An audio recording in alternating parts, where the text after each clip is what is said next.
Hey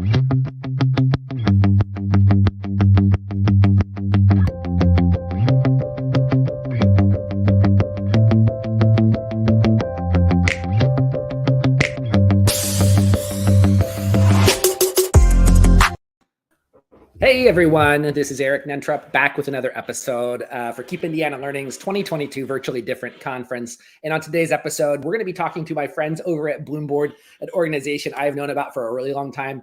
And as serendipity would have it, I've weaved in and out of their story and seen their work in the field. Think what they're doing, particularly around professional learning, continuing education with micro-credentials, is incredibly valuable and important. I've seen the effects of their work and what it's done to bolster our profession. And I'm joined today by Keisha Pleasant, who is going to be telling us more about BloomBoard in and of itself. But first and foremost, I want to know about her. So let's take a couple minutes here to get to know each other in front of the audience. Keisha, nice to meet you. Why don't you tell us a little bit about yourself and how you found your way through education as a career field into your current role with BloomBoard? Absolutely. Thanks so much for having us. And it's nice to be able to join and meet everyone virtually. So my name is Keisha Pleasant. I work as the senior account representative at BloomBoard. My state is Indiana. I've lived in Indiana my whole life as a student, as a teacher, right? And so I care very much about what happens for Hoosier teachers and students. So a little bit about me. I started off as a social studies teacher, middle school. So, you know, I'm a little crazy already, right? I love those middle school. And started off in that role and then really transitioned into helping other teachers utilize technology in their classroom when that was first getting started. And so I was an e-learning coach, moved into some other administrative roles. From there, did some work in higher ed, came back to K-12. So I've kind of dabbled everywhere, did some grant writing, things like that. And then I worked for another company, did some consulting work across Indiana. And while I was working there, I ran into the BloomBoard folks and really fell in love with what they're trying to do and what we're trying to do now, right? Happy to be a part of the team. So that's kind of how I made my way onto this team. Well, I think about Keep Indiana Learning and what we've accomplished in the last couple of years for the state against a really crazy backdrop, as well as BloomBoard's continued evolution as a valid and absolutely relevant professional learning service, tech company, and brand within our space. So I'm super excited to hear what you're going to be sharing with us today, Keisha. And I have to think that everybody else will be too. I just want to remind everybody that we're doing this video right now, but the event next week, you can learn more from Keisha. So jot down her name and make sure that you look in the program guide in Whova to put her on the schedule so that you can get some more questions answered from her directly if we don't touch upon those today. So without further ado, let's take a look at BloomBoard, Keisha. Absolutely. Thanks. And you're right. This is just scratching the surface today during our conversation. So just kind of keep it high level. And I'd love to talk to you more about it individually. So if anything sounds interesting, please let me know. All right. Well, as a company, I think it's really helpful to know who we are and how we got started and kind of give you a little bit of background on us. And so we've been around for about 12 years. We have backers like the Gates, Dell, and Jobs Family Foundations that you might have been familiar with.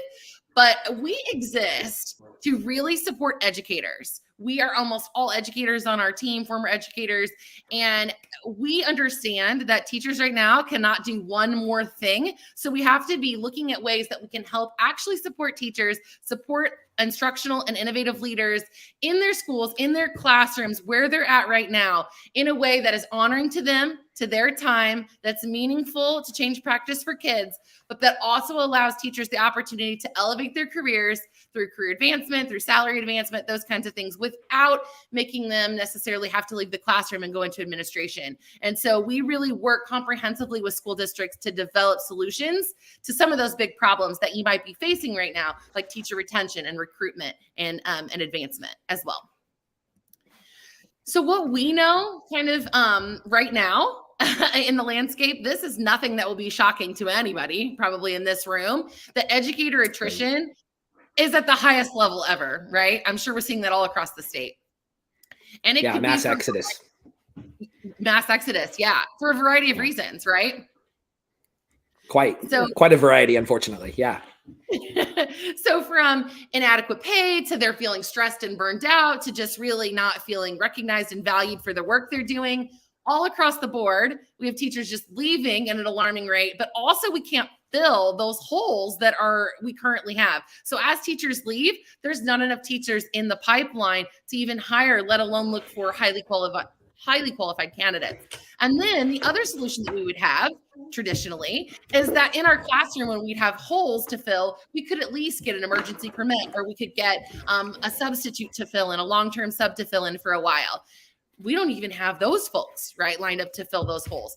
So what we're seeing is just this mass problem where we just don't have enough people in classrooms with kids. And so what we've traditionally done, right, all across the state, people are scrambling to find, okay, how do we attract these folks? How do we retain them? How do we incentivize this work? And people are trying a lot of different things. But if we look at what we currently have to work with in the traditional system, we have to tell teachers things like, okay, if you want to make more money on your step and lane schedule, if your district even has a step and lane schedule anymore, right, to move up, then you've got to go get graduate credit, or you've got to go get those degrees. That's the currency for advancement. But what we often find is that those master's degrees and some of those programs of study aren't necessarily relevant to classroom practice. A lot of the things that I did in my coursework, I never actually applied in my classroom. It didn't make me a better teacher necessarily. Maybe I had more knowledge, but I wasn't getting coaching. I wasn't receiving feedback in the classroom with my kids. So it wasn't super helpful. And it took me nights and weekends away from my family to go and to do that. And then the return on investment just wasn't there. I could spend, $30,000 on a master's degree. And by the time I recoup that cost and my salary advancement, holy cow, it leaves a lot of people saying, is this worth it? Right.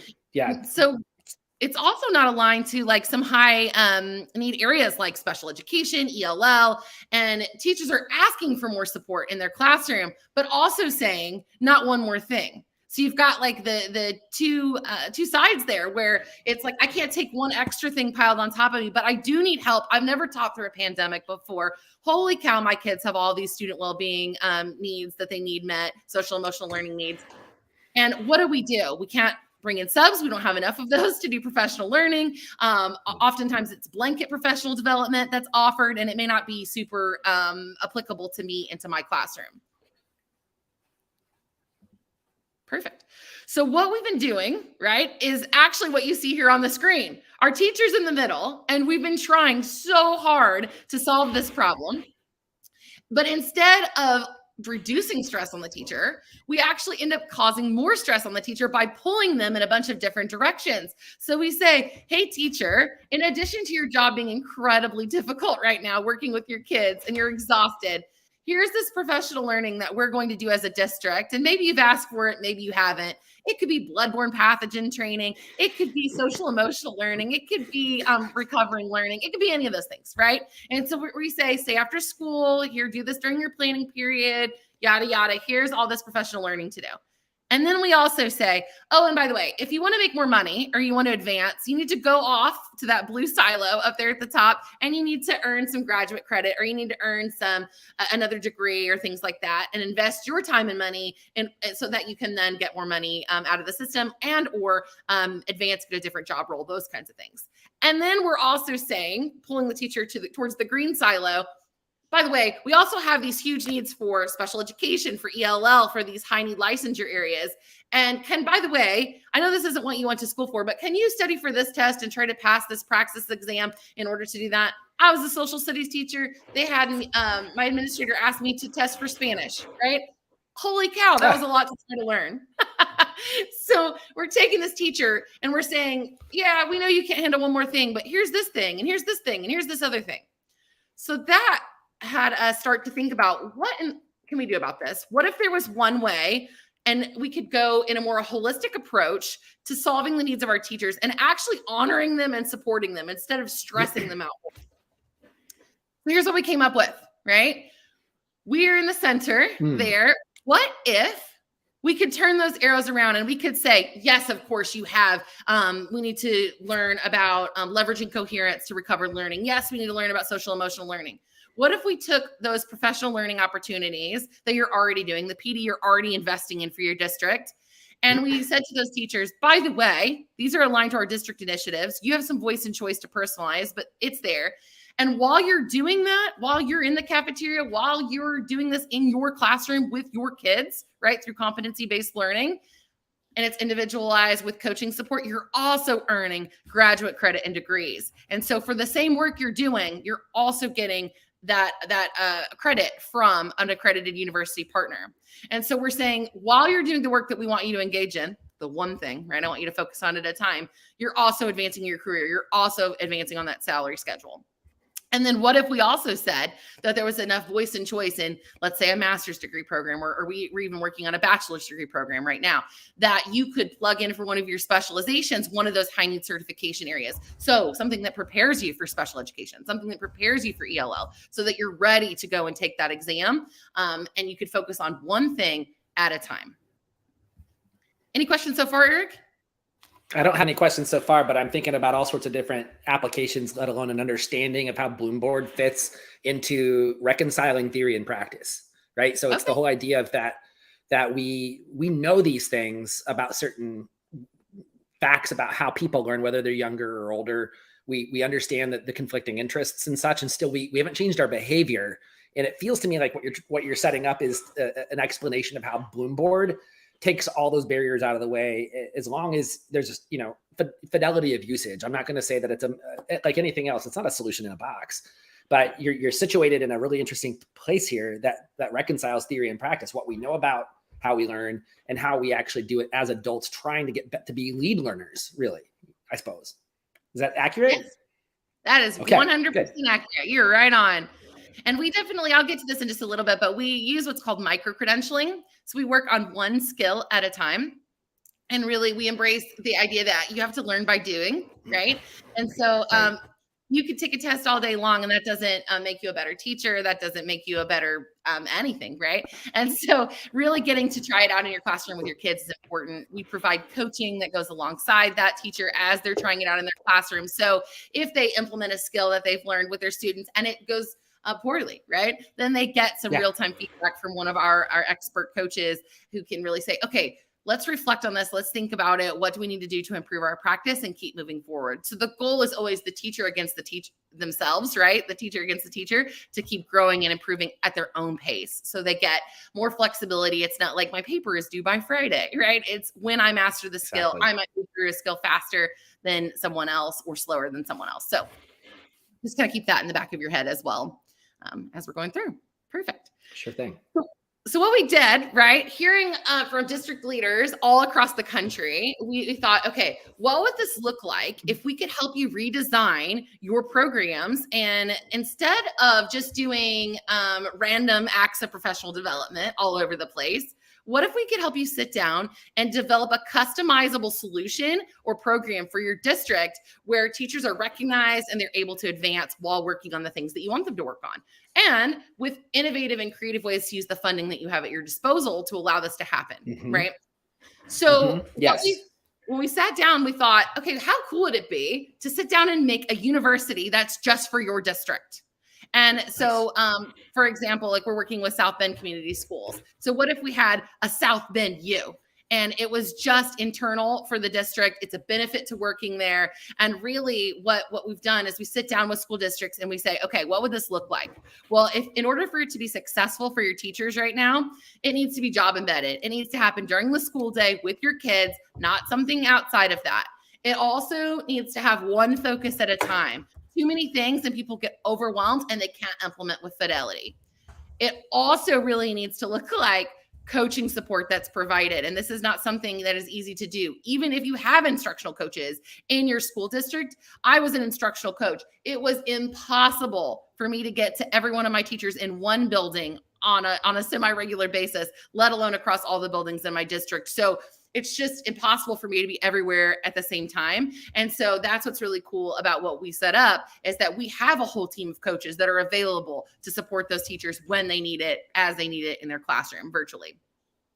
And then also we thought, okay, it has to be flexible and stackable. It can't work for everybody. So the same exact way. So for example, if I already have my master's degree and you show me this program, I might think there's nothing here for me, but that's not true, right? How can I stack these things together to earn professional growth points, to earn other graduate credit, to advance my career, to get a different job, to add a different licensure? There's lots of different options for me as well. So it has to be flexible for anybody at any age and stage of the game.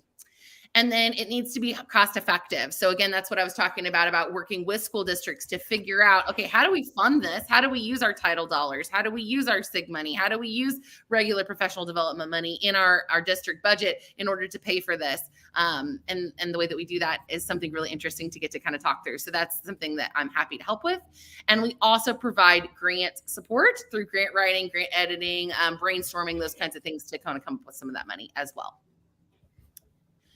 So on the screen kind of really highlights everything that's included in that package, what kind of the work that we're doing. When we work with school district leaders, we're going through these things that are on here, everything start to finish. We even have something called Party in a Box, where we send you a box that has balloons and has a whole teacher celebration that we go through. So really want to make sure that we're saying, you know what? Not is this just, this is something you will do, teachers. We want to flip the script to say, this is something that is a great opportunity for you. And we're so proud of you and thankful for what you're doing for our kids. We want to celebrate and recognize you. So how do we go out and get good PR? How do we make that available to the news outlets? How do we brand this? How do we reach out so that as you have you have job openings, that you're having exponentially more job applicants looking, because they're saying, what a cool thing. I can go to your school district and get rewarded for the work that I put in, right? And I also have the chance, if I'm a young educator, to advance my career, or even if I'm an old educator, right? Everyone, new and old are able to do that. And how can I want to be a part of a school district that invests in me. And so really flipping that to kind of help make sure that that's there, and also make people feel, increase that loyalty and feel like they're more supported. Okay. Excellent. So that's kind of like the big highlights there. What questions do you have, Eric? Or what else can I talk about? Well, I love that. I feel as I probably said this on one of the other broadcasts, but I feel like I'm at Whole Foods and I've walked up to the deli counter and I see that they've got roast beef on special and they got the little pretzel stick and the little piece, and I've tasted it. Now I'm ready to commit to a pound of that particular roast beef. So next week, I hope that some of the folks that see this video recognize the value that this could bring to not just South Bend community schools, but following their lead, see what BloomBoard could do specific to the culture of their district and the needs that their teaching force in particular are bringing to the forefront. You and I both know that the way that our education system is designed and the siloing that you've pointed out, not just in terms of professional growth, but how we nurture our own practice period by period during the day when we try lessons over and over again and refine and refine and refine and watch that feedback come to us. It feels hard to, it feels like it's still it's been an unsolved problem for way too long. How we bring that back to the conference table for our PLCs and our other planning. Because like one of the examples that you gave earlier was that basically the master calendar pushes us towards acquiring, okay, you're nodding. So that resonates with you in your Spanish and social studies licensure requirements through the praxis tests. Similar, I've been there, and I have to think if it's 100% for you and I on this phone call, 100% of the people on this video have had that experience. It has to resonate with all the other teachers in Indiana, let alone beyond. Are there other school districts in Indiana that have partnered with BloomBoard yet that you're willing to share? And kind of do a comparison of how it could look different at a giant school district like South Bend, one of the largest in the states, compared to some other district here? Yeah. So South Bend is really working on things like student-centered learning. They are putting some of their teachers through national board certification. They are picking things that are intentional one at a time to go through. Very big. They're doing like a whole program where we've worked with them to develop master and mentor teachers and really working through that process. and helping to establish a different system so that they have that internal support in their district as well. So that's kind of what South Bend looks like based on a big grant that they received. Other schools like New Albany, Floyd County, they did some work with learning recovery with us. And also they have one of their schools, S. Ellen Jones Elementary School. Their teachers are a younger population, and most of them did not have their master's degree. And so they were able to utilize some funding left over that they had to be able to provide that. And so they're actually paying for half of those teachers' master's degrees, which is pretty cool to be able to go through that. Yeah. So those teachers are kind of working at their own pace through that. We have other partners like Salem Community Schools. They're working with us on some STEM initiatives, right?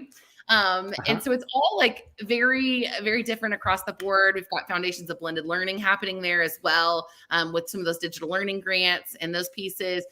Folks like Perry Central Community Schools, working with Tara down there as well on things like ed professions. So having high school students work through some micro-credentials for themselves under the guidance of a teacher and actually get practice teaching while they're still in high school with other teachers in the school district and earning some of those certifications aligned to, exploring dual credit options and things like that.